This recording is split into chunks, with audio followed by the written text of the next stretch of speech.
اعوذ باللہ من الشیطان الرجیم بسم اللہ الرحمن الرحیم السلام علیکم رحمۃ اللہ وبرکاتہ۔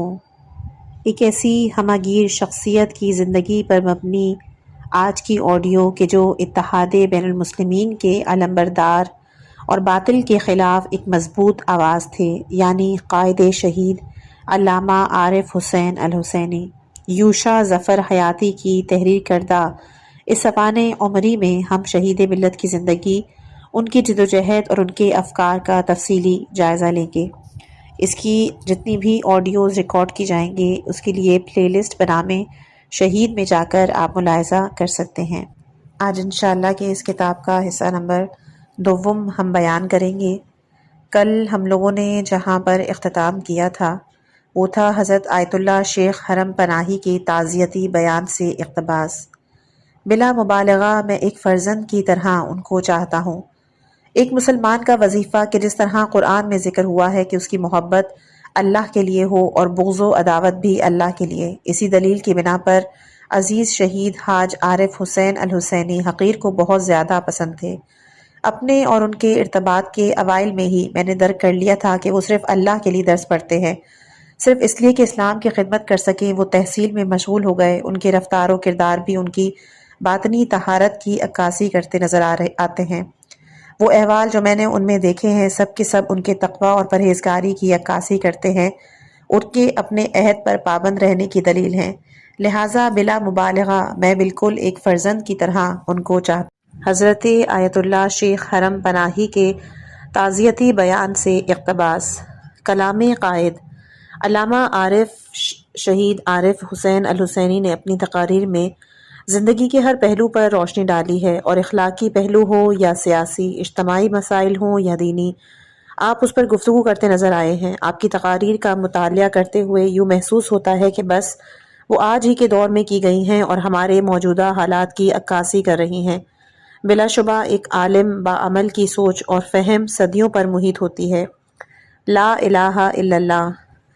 جس دن سے ہم نے لا الہ الا اللہ کا کلمہ پڑھ لیا ہے تو اس دن سے ہم نے یہ کہہ دیا ہے کہ ہر باطل کے مقابلے میں ہمیں لا الہ الا اللہ کہنا ہے، خواہ وہ روس ہو یا امریکہ ہو یا ان کا کوئی یہاں پر ایجنٹ ہو۔ ہم ان سے بیزاری کا اعلان ضرور کریں گے، کبھی مرد آباد امریکہ کا نعرہ لگائیں گے، کبھی مرد آباد یزیدیت کا نعرہ لگائیں گے۔ ہمیں اس راہ میں جتنی بھی تکالیف آئیں، ہمیں جتنی بھی اذیتیں جھیلنی پڑیں، یہ جو کچھ سزا دینا چاہے دے دیں۔ ہمارے پیشواؤں نے، ہمارے بزرگوں نے اس راہ میں مصیبتوں اور مشکلات کو تحمل کیا ہے۔ کبھی بھی باطل کے ساتھ انہوں نے معاہدہ نہیں کیا، خواہ امریکہ ہو یا روس ہو یا ان کے ایجنٹ ہو۔ ہم ان کے خلاف جدوجہد جاری رکھیں گے۔ ہم اس راستے پر تحمل اور اعتماد کو ہاتھ سے نہیں جانے دیں گے۔ یہ ایک مسئلہ ہے کہ جس کے متعلق آپ ہوشیار اور آگاہ رہنا چاہیے۔ یوم القدس کے منانے کا ایک مقصد یہ ہے کہ تمام مسلمانوں کو قدس کی آزادی کے لیے آمادہ کیا جائے۔ جب عالم اسلام کے اطراف و اکناف سے شہادت کے جذبے سے سرشار، سروں پر کفن باندھے ہوئے، جہاد پر ایمان رکھنے والے مغربی اور مشرقی افکار سے پاک بے نیاز جوانوں کے دستے اس کی طرف بڑھنے لگیں گے تو اس وقت اسرائیل اپنے سرپرستوں روس اور انگریزوں سمیت ذلت کے ساتھ فلسطین سے نکل جائے گا اور قدس مسلمانوں کے ہاتھوں میں آ جائے گا۔ یاسر عرفات اور دوسرے لیڈروں نے فلسطین پر سودے بازی کر لی ہے، لیکن فلسطین کے مسلمان ان لیڈروں کو پہچان گئے ہیں۔ آج وہ اسلام کی طرف متوجہ ہوئے ہیں، ایک اسلامی تحریک شروع ہوئی ہے، اور ہمیں یہ تسلی ہے کہ جب تک انقلاب کامیاب نہیں ہوگا یہ لوگ خاموش نہیں ہوں گے۔ اسلامی انقلاب کے خلاف صدامی جاہلیت کو دور حاضر میں ساری دنیا کے کفر کی حمایت و سرپرستی حاصل ہے۔ آج دنیا کی نشر و اشاعت کے ادارے یہ کھلے بندوں تسلیم کر چکے ہیں کہ روس، امریکہ، برطانیہ، فرانس اور دیگر اسلام دشمن کافر قوتیں سب صدام حکومت کی سرپرست اور معاون ہیں۔ دوسری طرف لاکھوں قربانیوں اور ایک طویل عرصے کے بعد ایک خطہ ارض پر ایک اسلامی انقلاب برپا ہوا کہ جس کی حفاظت تمام اہل اسلام کی ذمہ داری ہے۔ گویا آج کل کفر پورے عالم اسلام کے خلاف صف آرا ہے۔ صدام اور اس کے حواری اس عالمی کفر کی کٹ پتلیوں کا کردار ادا کر رہے ہیں۔ ایسے میں صدام سے صلح کی بات کفر سے اسلام کی اور یزیدیت سے حسینیت کی صلح کے مترادف ہے۔ اے کلمہ توحید کے فرزندوں، برادران عزیز، میں عرض کروں گا کہ سنی ہوں یا شیعہ، بریلوی ہوں یا اہل حدیث، دیوبندی ہوں یا اہل تصوف، اے مسلمانوں، اے کلمہ توحید کے فرزند، میں آپ سے ایک سوال کرتا ہوں کہ آپ جو یہ جھگڑے کرتے ہیں ان کے نتیجے میں کس کو فائدہ پہنچ رہا ہے؟ کفر کو۔ اس لیے کہ جب ہمارے کلمات، ہماری زبانیں، ہماری توانائیاں کہ جن کو اسلام کی مصلحت میں کفر کے خلاف استعمال ہونا چاہیے، جب ہم ان کو آپس میں ایک دوسرے کے خلاف استعمال کر رہے ہیں تو اس کے نتیجے میں ہم کمزور ہو کر سامراج اور استعمار کی ہی خدمت کریں گے۔ اگر آپ صحیح معنوں میں شیعہ ہیں، اگر آپ صحیح معنوں میں سنی ہیں تو اختلاف کی باتیں چھوڑ دیں۔ اس سے نہ صرف آپ دشمن اسلام کی خدمت کرتے ہیں بلکہ ایک دوسرے کے جذبات کو بھی مجروح کرتے ہیں۔ اسلامی انقلاب کا پیغام وحدت مسلمین ہے۔ رہبر انقلاب اسلامی نے انقلاب کی کامیابی سے پہلے اور بعد میں یہ پیغام دیا کہ تمام مسلمان متحد ہو جائیں۔ آج مسئلہ اسلام اور کفر کا ہے۔ خدا نہ خواستہ اگر آج اسلام کو ضرر پہنچ گیا تو نہ سنی باقی رہیں گے اور نہ شیعہ۔ اسی لیے چاہیے کہ اس انقلاب کا پیغام جو کہ اتحاد بین المسلمین ہے اس کی طرف توجہ دیں۔ پاکستان میں اتحاد کی اشد ضرورت ہے۔ جس طرح پاکستان مسلمان کی متحدہ کوشش سے وجود میں آیا تھا، اسی طرح پاکستان کی بقا کے لیے بھی اتحاد اور اتفاق کی ضرورت ہے۔ اسلامی تعلیمات سے دوری۔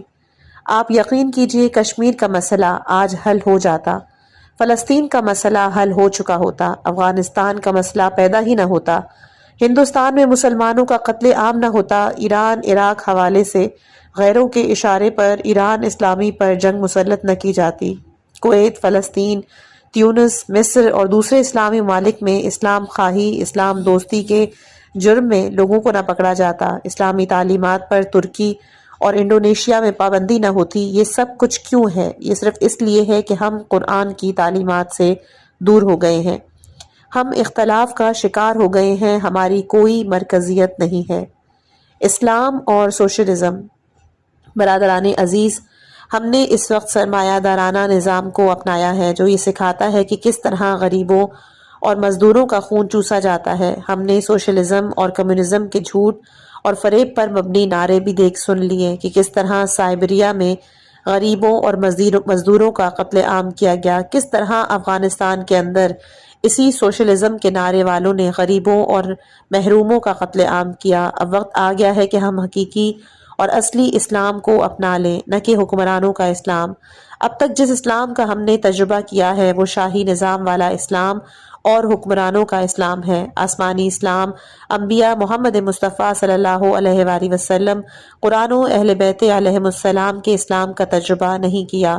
آج مسلمانوں کو دوسرے نظاموں کے بجائے اسلام کے پرچم کے نیچے جمع ہونا چاہیے۔ قسم بخدا جو آزادی اور حقوق بشر اسلام نے مسلمانوں کو دیے ہیں وہ نہ تو مغربی نظام میں ہیں اور نہ ہی مشرقی نظاموں میں۔ قیادت۔ اس قیادت کو میں ہرگز مقصد نہیں سمجھتا۔ بقدایہ میری نظر میں صرف اور صرف وسیلہ ہے۔ میرا مقصد نفاذ فقہ جعفریہ اور تحفظ ملت جعفریہ ہے، اور جب یہ قیادت میرے لیے وسیلے کی حیثیت رکھتا ہے تو میں اس قیادت کو بلکہ اپنی جان، مال، ناموس کو اپنے مقصد پر قربان کر سکتا ہوں۔ اتحاد بین المسلمین۔ قائد شہید کی تقاریر میں ہمیں بارہا اتحاد بین المسلمین کی تاکید اور ضرورت پر گفتگو نظر آتی ہے۔ آپ نے سب سے زیادہ جس موضوع کی اہمیت پر روشنی ڈالی وہ وحدت مسلمین ہی ہے۔ یہاں پر ہم نے آپ کی مختلف تقاریر سے وحدت کے موضوع پر کی جانے والی گفتگو اور تقاریر کے اقتباسات آپ کی خدمت میں پیش کر رہے ہیں۔ ایک اہم مسئلہ اتحاد بین المسلمین کا ہے۔ جس طرح ہر دور میں اتحاد بین المسلمین کی سخت ضرورت تھی، اسی طرح ہر دور میں دشمنان اسلام مسلمانوں کے درمیان تفرقہ ڈالنے کی کوشش کرتے رہے اور مسلمانوں کو کمزور کرنے کے لیے بھی یہی حربہ استعمال کرتے رہے۔ اتحاد کی جتنی ضرورت آج ہے اتنی ضرورت گزشتہ زمانے میں نہیں تھی۔ جس طرح دشمنان اسلام شدت کے ساتھ نفاق کو مسلمانوں کے درمیان اختلاف ڈالنے کے لیے حربے کے طور پر استعمال کرتے رہے ہیں، اسے آج سب سے زیادہ استعمال کر رہے ہیں۔ ہم مسلمانوں کو آگاہ اور ہوشیار رہ کر دشمنان اسلام کی اس سازش کو نابودی و بطلان سے دوچار کر دینا چاہیے۔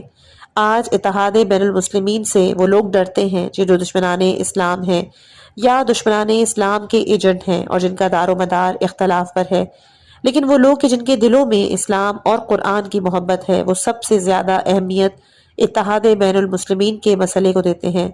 عدالت، اخوت، مساوات، محبت کے داعی پیغمبر اکرم صلی اللہ علیہ وآلہ وسلم کے میلاد مسعود کی مناسبت سے شیعہ سنی مشترکہ اجتماعات منعقد کر کے آپس کی کدورتیں دور کر کے باہمی مفاہمت کی فضا پیدا کریں اور اتحاد میں رخنا ڈالنے والے عناصر کی سازشوں سے خبردار رہیں، کیونکہ ایسے عناصر مسلمانوں کے روپ میں مشرق و مغرب کی خدمت انجام دینے میں مصروف ہیں۔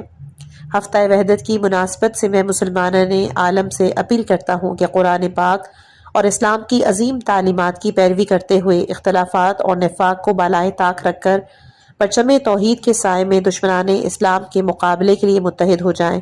ہر قسم کی رنگی، نسلی، جغرافیائی، فرقہ وارانہ امتیازات اور تعصبات سے بالاتر ہو کر اپنی صفوں میں اتحاد پیدا کریں۔ آج اسلام اور کفر کا مسئلہ درپیش ہے، کفر اور سنی یا کفر اور شیعہ کا مسئلہ نہیں۔ ہر وہ آواز یا تحریر کی جو مسلمانوں کے درمیان اختلاف اور بدگمانی پیدا کرے، شیطانی آواز تصور کی جائے گی۔ اختلاف شیطان کے جنود یعنی لشکروں میں سے ہے اور اتحاد رحمان کے جنود یعنی لشکروں میں سے ہے۔ ہمارے اغراض میں سے ایک یہ ہے کہ پاکستان میں ایک ایسا نظام قائم ہو جائے کہ جو فرقہ واریت سے بالاتر ہو، جس میں ہر مسلک والا دوسرے مسلک کا احترام کرے یا ایک دوسرے کے احساسات و جذبات مجروح نہ کرے، ایک دوسرے کے مقدسات کو محترم جانے۔ ہمارے اہداف میں سے ایک یہ ہے کہ مسلمانوں کو اصلی دشمن کی نشاندہی کریں اور انہیں سمجھائیں۔ آج کتنے افسوس کا مقام ہے کہ ان ممبروں اور محرابوں سے کہ جن سے مسلمانوں کو محبت اور اخوت کا درس دیا جانا چاہیے تھا، آج انہی محرابوں اور ممبروں سے مسلمان کے خلاف بول رہا ہے، مسلمان کے خلاف کفر کے فتوے لگا رہا ہے۔ یہ صورتحال کس قدر افسوسناک ہے۔ آج مسلمانوں کو ان سازشوں کو درک کرنا چاہیے، پھر انہیں ناکام بنانے کے لیے بھی میدان میں آنا چاہیے۔ اگر ہم نے ان سازشوں کو درک نہیں کیا، انہیں ناکام بنانے کی کوشش نہیں کی، تو بظاہر تو ہم مسلمان رہیں گے، لیکن ہمارا اسلامی تشخص ختم ہو جائے گا، کفار اور استعمار ہم پر مسلط ہو جائے گا۔ ہم بظاہر تو مسلمان ہوں گے، لیکن ہمارے گھروں اور ہمارے معاشرے میں سب کچھ غیر اسلامی ہوگا۔ اس لیے میں آپ برادران اسلامی سے، سنی ہوں یا شیعہ ہوں، سب سے یہ اپیل کروں گا کہ اسلام کے نام پر اٹھیں۔ جو بھی سازش کرنا چاہتے ہیں، چاہے وہ جس نام پر بھی ہو، آپ ان کے ساتھ مقابلہ کریں۔ مشترکات کی خاطر، بیضائے اسلام کی حفاظت کی خاطر اپنے مشترکہ دشمن کے خلاف متحد ہو جائیں۔ اتحاد کتنا ضروری ہے۔ ہمیں چاہیے کہ متحد ہو جائیں اور ایک پلیٹ فارم پر جمع ہو جائیں۔ اگر ہمارا پپواڑ میں اختلاف ہے تو ہم دوسرے کرم والوں کی مدد نہیں کر سکتے۔ اگر کرم والوں میں اتفاق نہیں ہے، اگر ہم کرم میں اپنی دشمنوں کو مٹی میں نہ ملا سکے، تو ہم پاکستان کے دوسرے شیعوں کی مدد نہیں کر سکتے۔ اگر ہم پاکستان میں متحد نہیں ہیں تو ہم لبنان، ایران، عراق، کویت کے شیعوں کی مدد نہیں کر سکتے۔ خدا ہم سب کو غفلت کی نیند سے بیدار کرے۔ خدا ہم کو اس تشیع کے صحیح راستے پر چلنے کی توفیق دے کہ جو اہل بیت علیہم السلام نے ہمیں بتایا ہے۔ ہم آپ سب سے اپیل کرتے ہیں کہ حالات کو دیکھیں، مشکلات کو دیکھیں، ہر قسم کے ذاتی اغراض کو ایک طرف رکھیں، صرف خدا کی رسی کہ جو اہل بیت علیہم السلام کا دامن ہے اس کو تھام لیں اور اختلاف میں نہ پڑیں، تفرقے میں نہ پڑو۔ اس سے اسلام اور تشیع کو نقصان پہنچتا ہے اور دشمن کو فائدہ پہنچتا ہے۔ جوانوں سے خطاب۔ اے جوان، آپ قوم کا سرمایہ ہیں۔ اے جوان، قوم کی امیدیں آپ سے وابستہ ہیں۔ آئندہ اس مملکت کی تمام امور و معاملات آپ کے ہاتھوں میں آنے والے ہیں، لہٰذا آپ کو چاہیے کہ اس وقت ہر لحاظ سے اپنے آپ کو آمادہ کر لیں، علمی لحاظ سے، تقوی کے لحاظ سے، دوسری صلاحیتوں کے لحاظ سے۔ یہ آپ کے لیے موقع ہے کہ آپ ہر لحاظ سے اپنے آپ کو آمادہ کر لیں۔ خواتین سے خطاب۔ اے مسلمان خواتین، صدر اسلام کی خواتین نے پیغمبر اکرم صلی اللہ علیہ وآلہ وسلم کے زمانے میں، صحابہ کے زمانے میں، اہل بیت اطہار علیہم السلام کے زمانے میں اسلام کے لیے عظیم کردار ادا کیا ہے۔ اگر آج آپ اپنے فریضے کو سمجھ کر حضرت ختیجہ، حضرت زینب سلام اللہ علیہا کی سیرت پر چل کر، ان کے خطبوں کو مد نظر رکھ کر، اور قرآن اور سنت اور اہل بیت علیہم السلام کی تعلیمات کی روشنی میں اپنے دامن میں پلنے والے بچوں اور بچیوں کے لیے اولین درس گاہ ثابت ہوئی تو انقلاب دور نہیں۔ لہٰذا ہم آپ سے یہ خواہش کرتے ہیں کہ آپ اپنی ذمہ داریوں کا احساس کریں اور ان پر عمل کرنے کی کوشش کریں۔ بے پردہ عورتوں اور دردناک عذاب۔ عورت کو لیجئے، دیکھیں وہ اپنے بالوں اور زلفوں کو نمائش کے لیے باہر نکالتی ہیں، نامحرم ان کی زلفوں کو دیکھتے ہیں۔ وائے ہو ان خواتین پر کہ جو اپنے ماتھے پر زلفیں سجاتی ہیں، ان کے بال صاف دکھائی دیتے ہیں۔ یہ حرام ہے، حرام۔ اپنے آپ کو دین سے باخبر کر لو۔ اگر تم دیندار ہو اور مولا حسین کے گھر آتی ہو تو رومال کے ساتھ اچھی طرح اپنے سر کو ڈھانپ لیا کرو۔ آپ کے بال چھپے ہوئے ہوں، ٹھیک ہے، بے شک آپ چہرے کو نہ چھپائیں۔ ٹھیک ہے کہ کھیت میں کام کرتی ہیں، لیکن کم از کم آپ چادر کے نیچے بالوں کو رومال کے ساتھ اچھی طرح ڈھانپ لیں تاکہ نامحرم آپ کے بالوں کو نہ دیکھ سکے۔ اس صورت میں اگر آپ ان کے سامنے جائیں اور آپ کے بال چھپے ہوئے نہ ہوں تو یہ حرام ہے۔ حدیث میں ہے کہ جب پیغمبر اکرم صلی اللہ علیہ وآلہ وسلم معراج پر گئے تو ایک جگہ جہنم میں دیکھا کہ بعض خواتین اپنے بالوں کے ساتھ جہنم میں لٹک رہی ہیں۔ تو آپ نے جبرائیل امین سے پوچھا کہ یہ عورتیں کون ہیں؟ تو حضرت جبرائیل نے جواب دیا کہ یہ آپ کی امت کی وہ عورتیں ہیں کہ جو دنیا میں پردہ نہیں کرتی تھیں اور نامحرموں سے اپنے بالوں کو نہیں چھپاتی تھیں۔ اے شاگردان مکتب زینب کبریٰ، اے پیروئے فاطمۃ الزہرا سلام اللہ علیہا، اے شاگردان مکتب زینب کبریٰ، آپ کو اس وقت اسلام کے لیے وہی کردار ادا کرنا ہے کہ جو فاطمۃ الزہرا سلام اللہ علیہا اور زینب کبریٰ سلام اللہ علیہا نے اسلام کے لیے ادا کیا۔ اگر ہماری بہنیں اسلام کے لیے آگے نہیں بڑھیں گی، اگر ہماری بہنوں کے دلوں میں اندرونی انقلاب برپا نہیں ہوگا تو صرف مرد پاکستان میں اسلامی انقلاب اور اسلامی نظام کبھی تنہ تنہا برپا قائم نہیں کر سکتے۔ زینبی کردار: اگر مردوں کو حضرت علی اکبر، حضرت عباس علمدار، حضرت قاسم اور حضرت سید الشہداء علیہم السلام کے خون کی حفاظت کرنی ہے تو آپ خواتین کو بھی حضرت زینب سلام اللہ علیہا کا پیغام گوشے گوشے تک پہنچانا ہے۔ اگر مرد و زن دونوں اپنے اپنے وظیفے پر عمل کریں اور نتیجتاً کوئی حسینی بنے، کوئی زینبی، تو پھر انشاءاللہ کہ ہمارے ہاں یزیدی کردار باقی نہیں بچے گا، اور جو بھی یزید صفت انسان ہمارے مقابلے پر آئے گا وہ یا تو حسینی تلوار سے نابود ہو جائے گا یا پھر زینبی کردار اور خطبات سے خود اس کا وجود اور اس کے طاغوتی افکار نابود ہو جائیں گے۔ خواتین پر ظلم، خواتین پر مظالم۔ آج جو لوگ خواتین پر زیادتی کر رہے ہیں یہ وہی لوگ ہیں جنہوں نے ان خواتین کے دامن میں تربیت پائی ہے۔ اگر ان خواتین کے دامنوں میں صحیح تربیت کا انتظام ہوتا، اگر مسلم خواتین اسلامی تعلیمات سے آگاہ ہوتی اور گھر میں بچوں کو صحیح تربیت دیتی تو خواتین کے ساتھ ظالمانہ سلوک کا بھی وجود نہ ہوتا۔ صحافی حضرات سے خطاب۔ صحافی حضرات قوم کے فکر کو بنا سکتے ہیں۔ آپ اخبارات میں، ذرائع ابلاغ میں جو لائن دینا چاہیں اسی لائن خط پر قوم چل پڑے گی۔ اے پاکستانی صحافی، آپ مسلمان ہیں، یہ قوم بھی مسلمان ہے، خدا کے لیے آپ کوشش کریں آپ کی صحافت میں، آپ کی تحریر میں، آپ کے قلم میں اسلام اور قرآن کی تعلیمات ہوں۔ کوئی ایسا نقطہ، کوئی ایسی بات کہ جس کے نتیجے میں ہمارے نوجوان اسلام سے کسی اور طرف چلے جائیں، اس سے آپ سختی کے ساتھ پرہیز کریں۔ آل سعود سے خطاب۔ ہم سوال کرتے ہیں، آل سعود ان دنوں پاکستان میں وفود بھیج کر، ریال تقسیم کر کے، شہروں اور دیہاتوں میں تقدس حرمین کانفرنس کے ذریعے مسلمانوں کے درمیان کیوں نفرتوں کا بیج بو رہے ہیں؟ مسلمانوں پر کفر کے فتوے لگائے جا رہے ہیں۔ ہم ان سے پوچھتے ہیں کہ ان کانفرنس سے اس کا مقصد کیا ہے؟ کیا یہ نہیں کہ لوگوں کی توجہ کو فلسطین کے مظلوم مسلمانوں سے ہٹائے؟ اگر تمہارا مقصد تقدس حرمین ہے تو قدس اور مسجد اقصی مسلمانوں کا پہلا قبلہ ہے۔ قدس کے لیے آج تک تم لوگوں نے کہاں کانفرنس کی، کہاں اسرائیلیوں کے خلاف آواز بلند کی؟ کیا تمہارا مقصد اسرائیل کا دفاع اور فلسطینیوں کے خون کو ضائع کرنا، مسلمانوں کی توجہ ان سے ہٹانا نہیں؟ اس وقت جبکہ افغانستان کا مسئلہ حساس مراحل میں داخل ہو گیا ہے، امریکہ اپنی پوری شیطینیت کے ساتھ اسی فکر میں لگ گیا ہے کہ کسی طریقے سے افغانستان کے اندر ایک صحیح اسلامی حکومت نہ آنے پائے، کیا ان دونوں میں ایسی کانفرنس کرنا امریکہ کی مدد کرنا نہیں ہے؟ افغانستان کے مسئلے میں مسلمانوں کی توجہ اس سے ہٹانا امریکی مفادات کا تحفظ کرنا ہے۔ ہم سوال کرتے ہیں کہ تقدس حرمین یہی ہے کہ جب مسلمان مرد آباد امریکہ، مرد آباد روس، مرد آباد اسرائیل کا نعرہ لگائیں، کیا تقدس حرمین کا مقصد یہ ہے کہ ان پر گولیاں چلا کر ایک دن چند گھنٹوں کے اندر سینکڑوں بے گناہ حاجیوں کو خون میں نہلا دیا جائے؟ ہم یہ سمجھتے ہیں کہ تمہاری ان کانفرنس کا مقصد ان عظیم گناہ کبیرہ پر پردہ ڈالنا ہے۔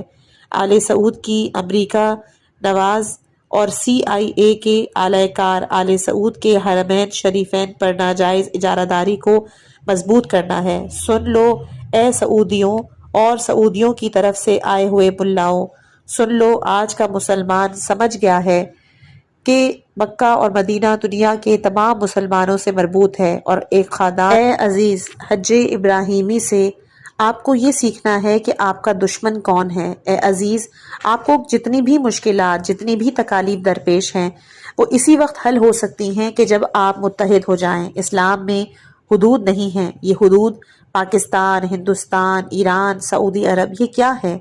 یہ حدود سامراج اور استعمار نے ہمیں کمزور کرنے کے لیے بنائی ہیں۔ صحیح عقیدہ فقط وہ عقیدہ کہ جو انسان نے فکر و تعقل کے نتیجے میں اپنایا ہو اہمیت کا حامل ہے۔ جو اپنا عقیدہ کتاب خدا، سنت رسول اور سنت اہل بیت سے اخذ کرے تو پہاڑ اپنی جگہ سے ٹل سکتے ہیں، لیکن یہ شخص عقیدے سے نہیں ہٹ سکتا۔ جو شخص دوسرے کی زبان سے سن کر کسی عقیدے کو اپنائے تو جس طرح اس نے کسی کی زبان سے عقیدے کو لیا ہے، اسی طرح کوئی زبان اس کے عقیدے کو رد بھی کر سکتی ہے۔ فرقہ واریت برادران عزیز، یہ جو فرقہ واریت کا پروپیگنڈا ہے، اس کے پیچھے امریکہ کا ہاتھ ہے۔ اگر ہمیں امریکہ کے ہاتھ کو کاٹنا ہے، اگر ہمیں اس سازش کو ناکام بنانا ہے، تو اس کے لیے یہ طریقہ نہیں اپنانا چاہیے کہ ہم بھی تہذیب کے دامن کو ہاتھ سے چھوڑ دیں۔ ہم بھی وہی الفاظ استعمال کریں کہ جو انہوں نے نفاذ شریعت کانفرنس میں مینار پاکستان پر استعمال کیے، اور اسی طرح تقدس حرمین کانفرنس میں جو الفاظ استعمال کیے ہیں۔ نہیں نہیں، ہمیں ہرگز تہذیب کا دامن ہاتھ سے نہیں چھوڑنا۔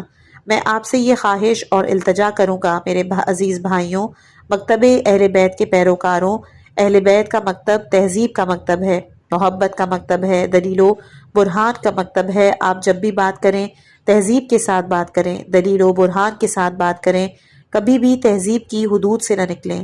ہم جو اتحاد بین المسلمین کے قائل ہیں، یہ مقصد نہیں ہے کہ شیعہ سنی بنے یا سنی شیعہ بنے، یا کچھ وہ چھوڑ دے کچھ یہ چھوڑ دے تاکہ مشترک یا مخلوط ایک چیز بنے۔ مقصد یہ نہیں۔ ہمارا مقصد یہ ہے کہ کچھ ایسی باتیں ہیں کہ جو اصول دین ہیں، جو سنی شیعہ میں مشترک ہیں۔ توحید کے اہل سنت بھی قائل ہیں، نبوت کے بھی اہل سنت قائل ہیں، شیعہ بھی مانتے ہیں کعبہ بھی سب کا ایک ہے، حج بھی ہم سب اکٹھا کرتے ہیں، قرآن ہم سب کی ایک کتاب ہے۔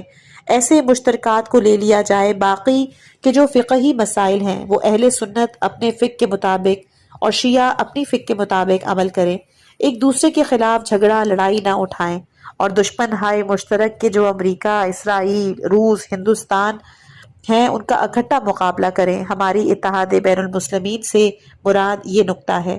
ہماری عرض یہ ہے کہ نہ سنی شیعہ بنے نہ شیعہ سنی بنے، بلکہ مشترکات کو لے کر چلا جائے، اختلافی مسائل کو نہ چھیڑا جائے، ایک دوسرے کے مقدسات کا احترام کیا جائے، ایک دوسرے کے احساسات کو مجروح نہ کریں، اور دونوں مل کر مشترکہ دشمن کہ جو ہم سب کا ہے یعنی کہ کفر، اس کا مقابلہ کریں۔ ہم کہتے ہیں کہ کسی کے ساتھ زیادتی نہ ہو۔ ہر مکتب فکر کو اپنے اپنے اصولوں کے مطابق مذہبی عقائد و عبادات میں پوری آزادی حاصل ہونی چاہیے۔ ہم کہتے ہیں اے شیعہ تیرا دشمن سنی نہیں ہے، اور اے سنی تیرا دشمن شیعہ نہیں ہے، بلکہ اے مسلمان، اے شیعہ، اے سنی، تم سب کا مشترکہ دشمن کفر ہے، امریکہ ہے، روس ہے، اسرائیل ہے اور ہندوستان ہے۔ کہتے ہیں کہ سنی سنی بن کے رہے، شیعہ شیعہ بن کے رہے، ہر دو انقلابی اصولوں کی خاطر اور مشترک اقتدار کی خاطر، بیضائے اسلام کے تحفظ کی خاطر ایک مورچے میں بیٹھ کر مشترک دشمن کا مقابلہ کرے۔ پس اگر ہمارا جرم یہ ہے تو واضح ہے کہ یہ جو سزا ہمیں دی جا رہی ہے یہ کسی مسلمان کی طرف سے نہیں ہے، یہ استعمار و سامراج و کفر کی طرف سے ہے، جس کے خلاف ہم چاہتے ہیں کہ مسلمان متحد ہو جائیں۔ یہ وہی استعمار ہے جس نے مسلمانوں میں مذہبی حلقوں میں بھی اور سیاسی حلقوں میں بھی ہر محاذ پر اپنے ایجنٹ پیدا کیے ہیں۔ یہ وہی گماشتے ہیں کہ جو امریکہ کی خوشنودی کے لیے جانتے بوجھتے سب کچھ کر رہے ہیں۔ امریکہ صورتحال اب بالکل واضح ہو چکی ہے۔ امریکہ دوست کے لبادے میں آ کر مسلمانوں کو مسئلے کی حقیقت سے بے خبر بنانے اور صہیونی عزائم کی تکمیل کے لیے کوشاں ہے، اور ہمیں غافل پا کر ہمارے وجود کو کھوکھلا کر رہا ہے۔ پس اے دنیا کے مسلمانوں، اے غیرت حمیت کے علمبرداروں، اے جہاد و شہادت کے جذبے سے سرشار مسلمانوں، صہیونی عزائم اور امریکی سازشوں کو ہم تب تک بے نقاب نہیں کر سکتے تاکہ ہم متحد ہوں اور حقائق سے باخبر ہوں۔ جانبازی اور فداکاری، آپ دیکھ لیجئے انبیاء علیہ السلام، ائمہ اطہار علیہ السلام، یا ان کے بعد جو بزرگ ہستیاں گزری ہیں، انہوں نے جو قربانیاں دیں، مصیبتیں برداشت کیں یا تکالیف اٹھائیں، وہ صرف اور صرف عقیدہ اسلامی اور صحیح عقیدے کے دفاع میں تھی۔ اگر وہ عقیدے کے دستبردار ہو جاتے تو انہیں کوئی مسئلہ پیش نہ آتا، لیکن عقیدے کے دفاع کے لیے انہوں نے عظیم قربانیاں دی، جن میں سے ایک واقعہ کربلا کی قربانیاں ہیں۔ خط امام خمینی، آیت اللہ خمینی ایسے آہنی ارادے کے مالک اور ایسے استقامت رکھتے تھے کہ شاہ کی طرح کی ڈکٹیٹر کی حکومت کو انہوں نے ختم کر دیا۔ آج آیت اللہ خمینی کو جو عظمت اور مقام حاصل ہے، جب تک انسان پیرس یا ایران نہ گیا ہو اسے درک نہیں کر سکتا۔ آیت اللہ خمینی کا مرنا خدا کے لیے، زندگی خدا کے لیے، قدم اٹھانا خدا کے لیے، بات کرنا بھی خدا کے لیے ہے۔ خوف اور ڈر، کسی قسم کی نا امیدی اور مایوسی ہم میں نہیں آنی چاہیے، اور جو راستہ امام خمینی نے بتایا ہے ہمیں اس پر چلنا چاہیے۔ ہمیں اس راستے میں جس طرح مومنین کی صفت ہے، سورہ مائدہ آیت نمبر 54، کہ وہ ملامت کرنے والوں کی ملامت کی پرواہ نہیں کرتے، ہمیں بھی کسی کی پرواہ نہیں کرنی چاہیے کہ کوئی ہمیں کیا کہتا ہے، کہنے دیجئے۔ ہمیں تو امام خمینی کے راستے پر چلنا ہے کہ جسے ہم خط امام کہتے ہیں۔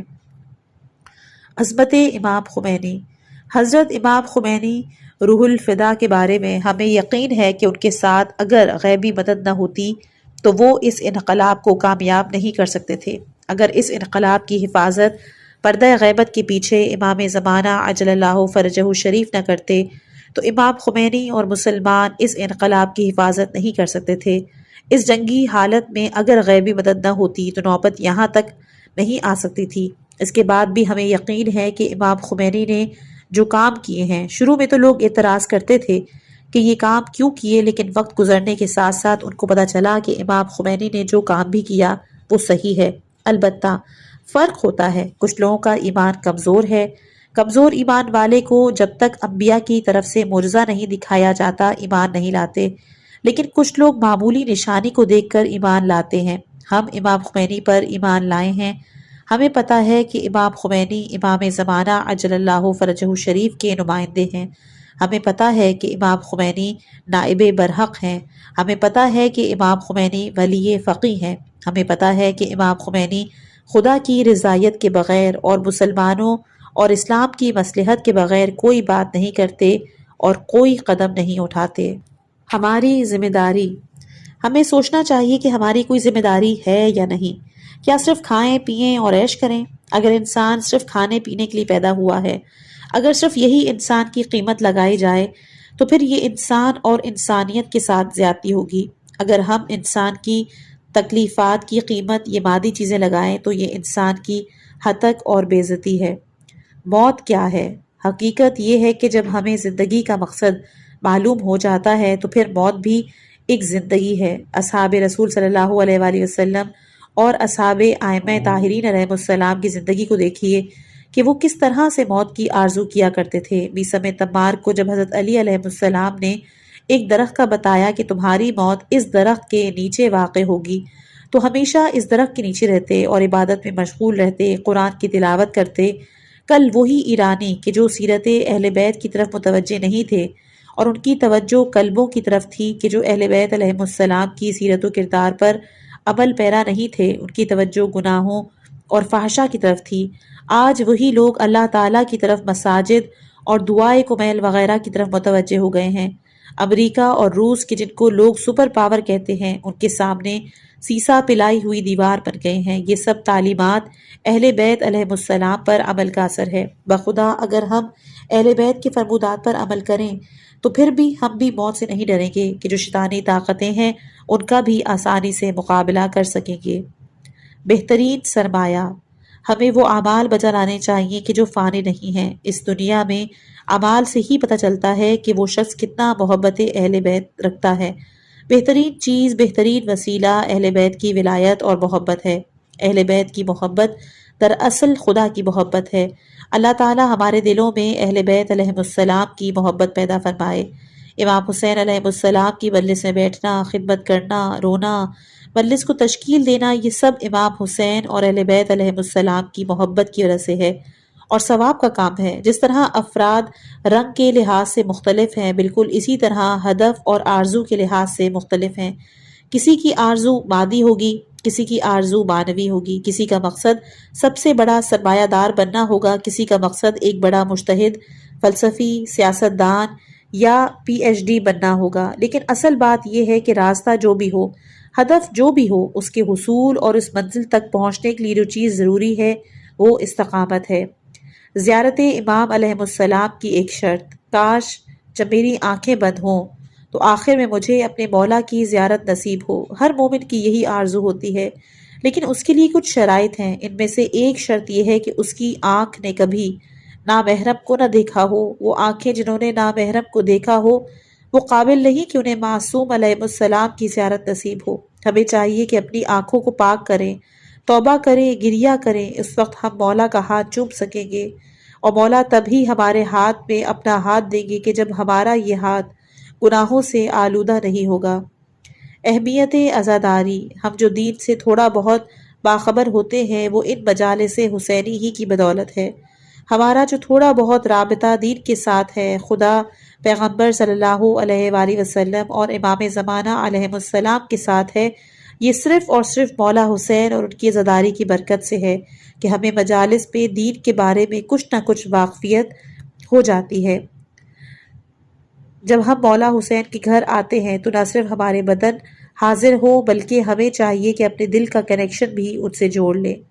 ہمارا مقصد خلقت، اے عزیز، اے بزرگ، اے جوان، یقین کیجئے خدا نے ہمیں بہترین نعمت دی ہے اور وہ عمر ہے۔ میری تقریباً 42 سال عمر ہے۔ مجھے یہ پتہ نہیں کہ میری یہ عمر کیسے گزری۔ کیا میں نے اور آپ نے اس میں کچھ آخرت کے لیے کیا ہے یا نہیں؟ کیا واقعاً روحانی اور معنوی لحاظ سے خدا کے نزدیک ہم نے مقام پیدا کیا ہے یا نہیں؟ دنیا کے لحاظ سے تو صحیح ہے کہ 5 آدمی ہمارے لیے احترام میں اٹھتے ہیں، صلوات بھیجتے ہیں، 5 آدمی بندوقیں لیے ساتھ پھرتے ہیں، یا مثلاً 5 گھر لے لیے ہیں، پلاٹ خریدے ہیں، لیکن حقیقت بیان کریں، کیا واقعاً روحانی اور معنوی لحاظ سے ہمیں یقین ہے کہ اسی وقت اگر ملک الموت آ جائے تو ہم اور آپ موت کے لیے تیار ہیں؟ میں تو تیار نہیں ہوں، ہو سکتا ہے کہ آپ تیار ہوں، لیکن میں نے اپنے آپ کو تیار نہیں کیا۔ میرا اور آپ کا اس دنیا میں آنے کا مقصد اقتدار نہیں تھا، ہمارا مقصد عیش و سرور نہیں تھا، مقصد خدا اور تقرب اللہ ہے، مقصد اہل بیت ہے۔ میرا اور آپ کا مقصد امام زمان ہے، وہ قافلہ کہ جو خدا کی طرف حرکت شروع کر چکا ہے، وہ آگے جا رہا ہے، جبکہ ہم اور آپ صحرا میں اس قافلے سے جدا ہو گئے۔ عزاداری سید الشہداء، اے برادران عزیز اور اے عزاداران شہداء کربلا علیہ السلام، آپ سے میں خصوصی طور پر گزارش کروں گا کہ آپ سب عزادار ہیں، یا علی کے نعرے لگانے والے ہیں، یا حسین کر کے ماتم کرنے والے ہیں، کوئی بھی اختلاف آپ کے درمیان نہیں۔ اگر کوئی جزوی اختلاف ہے تو آج ہمیں اس جزوی اور ذاتی اختلاف کو بلند اور وسیع مفادات کے لیے بھلا دینا چاہیے۔ خدا کا بھی یہی فرمان ہے، وَأَطِیعُوا اللَّهَ وَرَسُولَهُ وَلَا تَنَازَعُوا فَتَفْشَلُوا وَتَذْهَبَ رِیحُکُمْ وَاصْبِرْ إِنَّ اللَّهَ مَعَ الصَّابِرِینَ۔ اے مسلمان، آپس میں نزاع جھگڑا نہ کرو، اگر آپس میں جھگڑا کرو گے تو تم کمزور ہو جاؤ گے اور دشمنوں کے دلوں پر تمہارا جو رعب ہے وہ ختم ہو جائے گا۔ میں حسین ابن علی علیہ السلام کے حوالے سے آپ کی خدمت میں یہ عرض کروں گا، آپ خصوصاً آپس میں محبت و الفت کے ساتھ زندگی گزاریں، اسلام کے لیے سوچیں، کام کرنا چاہتے ہیں اسلام کے لیے کام کریں۔ برادران عزیز، ہم اپنے بھائیوں کو ہی پیغام دیتے ہیں، ہم شیعان حیدر کرار عزاداری کو عبادت سمجھتے ہیں، ہم عزاداری سید الشہداء کے سلسلے میں کسی قسم کی کوئی رکاوٹ برداشت نہیں کر سکتے۔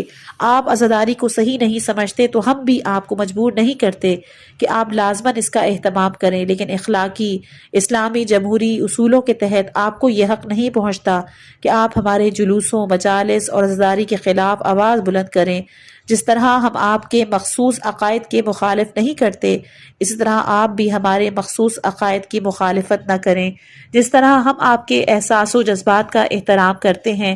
انسان ایک ایسی مخلوق ہے کہ جسے خدا نے آزاد نہیں چھوڑا، بلکہ اس کے ذمے کچھ چیزیں مقرر کی ہیں۔ موت اور زندگی اس کے لیے پیدا کی تاکہ خدا جان سکے کہ جو اس نے انسان کے ذمے کام لگایا تھا، آیا وہ کام اس نے انجام دیے ہیں یا نہیں۔ وہ کام جس سے میں نے اسے منع کیا تھا، آیا ان سے یہ بچتا رہا ہے یا نہیں۔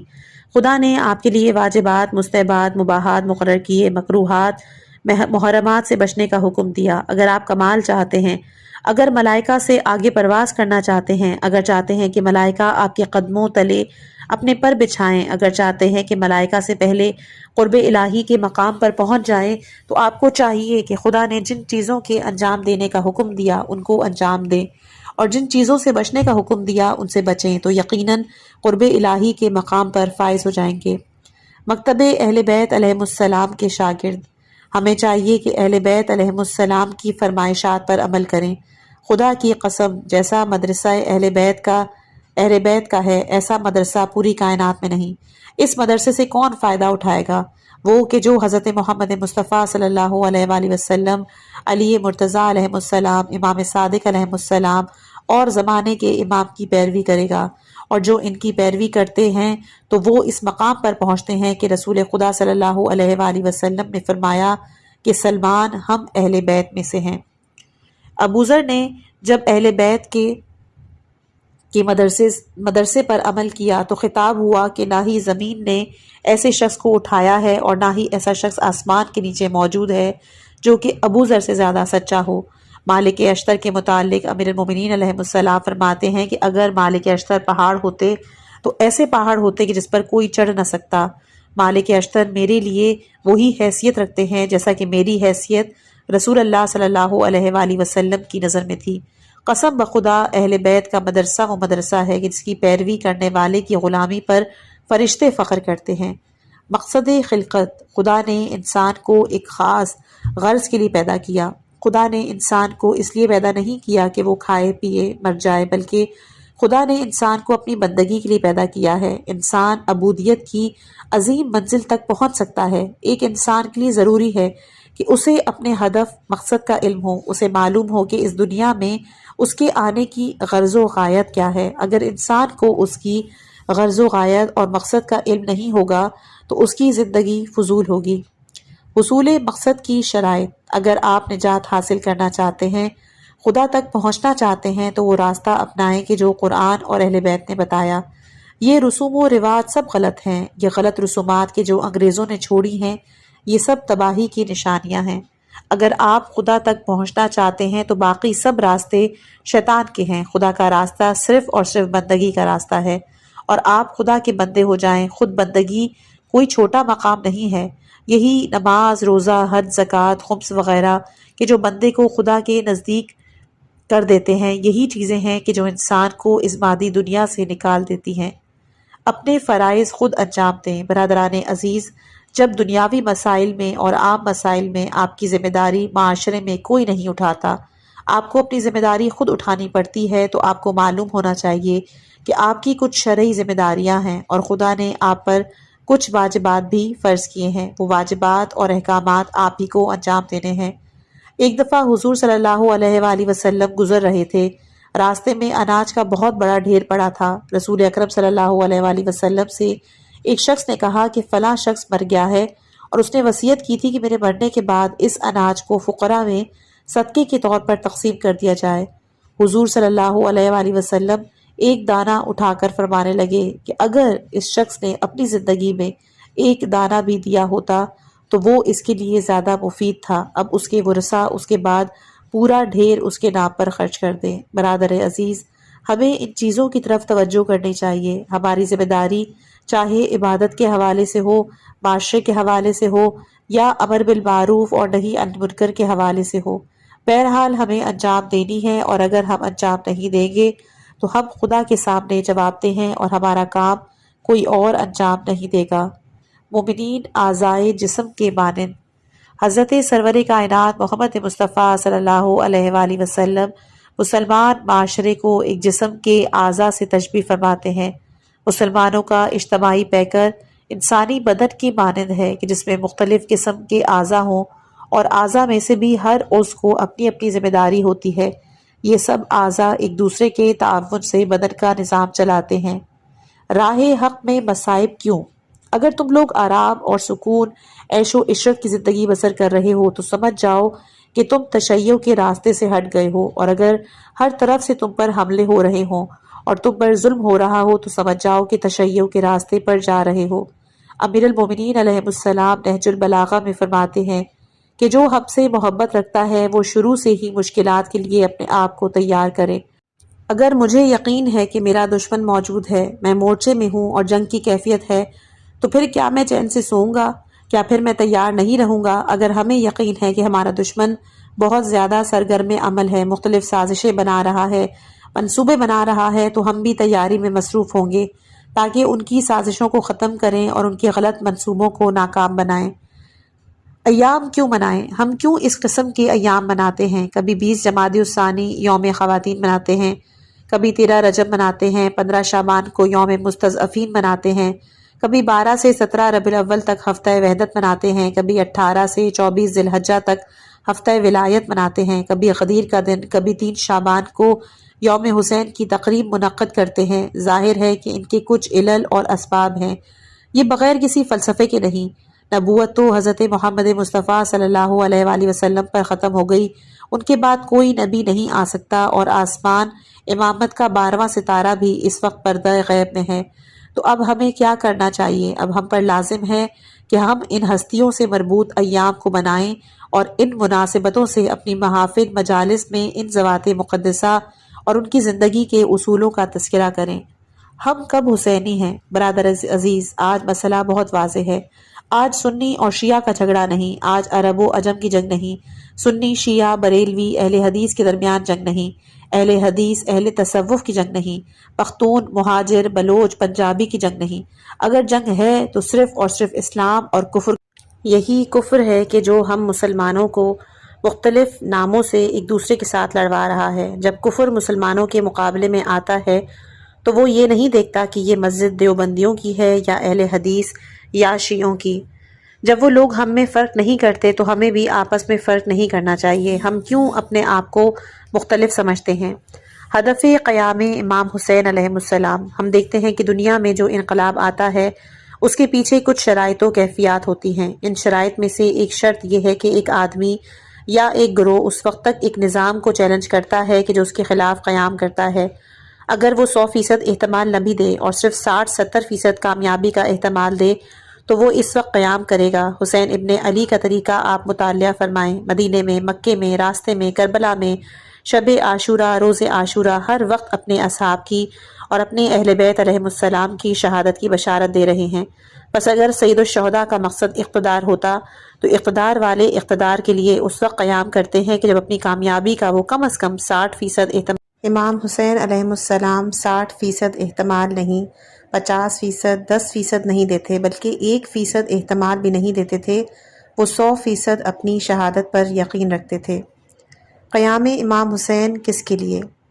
سید الشہداء کی شہادت اور آپ کے قیام کے بارے میں 3 قسم کے نظریات پائے جاتے ہیں۔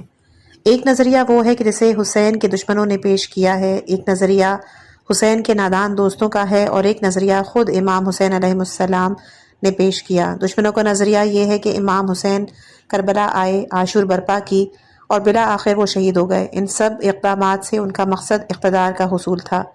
نادان دوستوں کا نظریہ یہ ہے کہ امام حسین علیہ السلام اس لیے شہید ہوئے ہیں تاکہ وہ بہشت میں جائیں اور آتش جہنم سے بچ جائیں، مگر اپنے مقصد کے بارے میں خود امام حسین علیہ السلام فرماتے ہیں کہ وہ جو میرے دشمن کہتے ہیں وہ بھی غلط ہے، اور جو کچھ میرے نادان دوست کہتے ہیں وہ بھی صحیح نہیں۔ میں نے اس لیے قیام کیا تاکہ امر بالمعروف اور نہی عن المنکر کروں۔ کیا تم نہیں دیکھ رہے کہ سیرت رسول صلی اللہ علیہ وآلہ وسلم اور سیرت امیر المومنین علیہ السلام پر عمل نہیں ہو رہا؟ میں چاہتا ہوں کہ سیرت نبوی اور سنت مرتضوی کو زندہ کروں۔ یہ امام حسین علیہ السلام خود فرماتے ہیں۔ اسی طرح زیارت وارثہ میں بھی ہے، السلام علیکہ یا وارثہ آدم صفت اللہ، یعنی اے حسین آپ نے آدم کی سیرت کو زندہ کر دیا۔ اگر آپ نے یہ قربانی نہ دی ہوتی تو آدم نے جتنی تکالیف اٹھائی تھیں وہ سب ضائع ہو جاتی۔ تحریفات سے بچیں۔ ہم اہل بیت علیہم السلام کے بلند مقام تک تو نہیں پہنچ سکتے، پھر ہم اپنے تذکروں میں انہیں عام بشر جیسا پیش کرتے ہیں۔ کہا جاتا ہے حضرت زینب سلام اللہ علیہا جب واپس آئیں تو رنگین کپڑے لے کر اپنے گھر آئیں، دروازے پہ کھڑی ہو گئیں۔ حضرت عبداللہ نکلے، پوچھا کہ تم کون ہو؟ فقیر، نعوذ باللہ، کون ہو تم؟ اور کہا کہ کسی اور جگہ چلی جاؤ۔ بی بی نے کہا کہ کیا مجھے نہیں پہچانتے؟ حضرت عبداللہ نے کہا میں نہیں پہچانتا کہ تم کون ہو۔ اللہ اکبر! کیا حضرت زینب سلام اللہ علیہا عام عورتوں جیسی تھیں؟ وہاں مسجد نبوی میں لوگ جمع تھے، امام سجاد علیہ السلام نے ماتم کیا، کیا بیبیاں اکیلے گھروں میں گئیں؟ کیا وہاں کوئی نہیں تھا؟ واقعاً یہ لوگ اہل بیت کی توہین کرتے ہیں۔ عزیزوں، وہاں بنی ہاشم کی عورتیں نکل کر آئیں، انتہائی عزت و احترام سے انہیں گھر لے گئیں۔ حضرت عبداللہ تشریف لے گئے، تمام لوگ استقبال کے لیے باہر نکلے۔ پھر کہتے ہیں کہ آپ جب یہاں سے جا رہی تھیں تو آپ کے بال سفید تھے، جب واپس آئیں تو بال رنگین تھے۔ پوچھا گیا کہ کس طرح رنگین ہوئے؟ فرمایا کہ کربلا میں حضرت علی اکبر کے خون سے رنگین ہوئے ہیں۔ اللہ اکبر! ایسا ہرگز نہیں ہے۔ یہ لوگ کس طرح اہل بیت کے نام سے اہل بیت کی توہین کرتے ہیں، اور افسوس یہ ہے کہ جب ایسی باتیں ہوتی ہیں تو لوگ واہ واہ کرتے ہیں یا پھر اس پہ گریہ و ماتم۔ وہ مصیبت اور تکلیف کہ جو امام علیہ السلام کو کوفیوں نے دی تھی، اس سے کہیں زیادہ ہم لوگ انہیں تکلیف دے رہے ہیں۔ کربلا کے واقعات میں تحریفات ہوئی ہیں۔ کہا جاتا ہے کہ بی بی فلاں جگہ سے نکلی تھی، فلاں فلاں کے ساتھ ملی اور اپنے بھائی کے بارے میں دریافت کیا۔ اللہ اکبر! یہ سب کیا ہے؟ واقعاً امام حسین علیہ السلام کی بیٹی کہ جو امام سجاد جیسی ہستی کے ساتھ تھی، کیا وہ ان کی اجازت کے بغیر باہر نکلی تھی؟ یہ کیا ہے؟ پس مقصد یہ ہے کہ اہل بیت صحیح معنوں میں مقام رکھتے تھے۔ ہمیں صحیح معنوں میں اہل بیت علیہ السلام کی معرفت ہونی چاہیے، ان کے فضائل سے آگاہ ہونا چاہیے، لوگ چاہے روئیں یا نہ روئیں۔ ہمیں چاہیے ہم صحیح مصیبت بیان کریں، یہ نہ ہو کہ لوگوں کو رلانے کے لیے من گھڑت قصے بیان کرنا شروع کر دیں۔ اس کے بعد شیعوں کی جو 5 نشانیاں آپ نے بیان کی اور اس کے علاوہ آگے کا حصہ انشاءاللہ کہ اپنی اگلی آنے والی آخر میں اللہ رب العزت کی بارگاہ میں دعا ہے کہ وہ شہید مظلوم کے درجات بلند فرمائے، انہیں جوار ائمہ طاہرین علیہم السلام میں جگہ عطا کرے اور ہمیں ان کے نقش قدم پر چلتے ہوئے دین حق کی سربلندی کے لیے کام کرنے کی توفیق عطا فرمائے۔ اپنی خاص دعاؤں میں یاد رکھیے گا۔ والسلام علیکم ورحمۃ اللہ وبرکاتہ۔